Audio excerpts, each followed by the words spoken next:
Today, guys, we're going to go over a modified reverse buggy choke, right? So I made a few modifications that helped me out because first we'll go over the traditional reverse buggy choke and just what wasn't working for me and some of the things that I've modified so that it works a little bit better, right? So first off, let's say you're inside control, bottom side control. You have the C grip around the shoulder, right? So then what you want to do is hip up, swim this one underneath, this arm underneath. You come across and you grab underneath your own thigh, right? So that from here, we have a lot of different submissions and attacks that we can go for. But for today, let's focus on the reverse buggy. So from here, what you can do is you start to come here, you get here, come in, come here, and you can squeeze.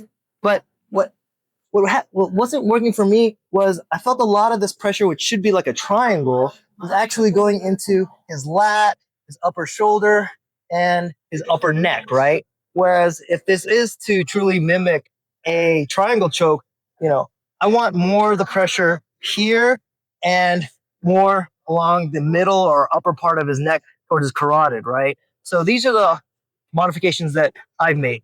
So same thing, I'm going to grab underneath your thigh right here, right? Get to your side. And then what I like to do is first off, get up on my elbow, because from here, you have a lot of different, potential sweeps or other submissions that you can go, from here. But from here, it'll also allow you to start to scoot your hip forward, and then you start to grab underneath your thigh, right? And again, the detail here is you're already starting to work towards his arm to bring his arm across, right? So unlike the traditional reverse buggy choke. So this is getting across here, and this one is also coming up on top of his neck, right? So you're going here, and with the bottom leg, also don't forget, you want to come in. So all that starts bringing his arm towards his carotid, right? And then with this hand, you come underneath his arm, and then you hip in so you can get underneath his elbow here. Then you gable grip, right? And actually, let's move a little bit this way a little bit.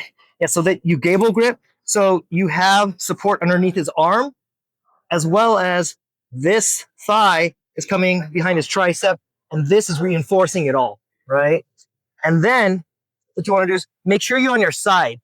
Don't be flat on your back, because that's your chest going into his carotid, which is not sharp enough. So you want to go here and have your lat and your side in his carotid, because you're eventually going to do a side crunch, right? So you have this tight, this down on his neck. And then what you want to do is with this leg, sort of hip more to the side, not behind, because you still want to stay high into his tricep, but you hip towards the side, and then you side crunch, and you get the tap. So those are some details that I feel have really worked on sharpening the mechanics of what would mimic a triangle choke from the reverse buggy. So give it a try, and as always, please subscribe and smash that like button.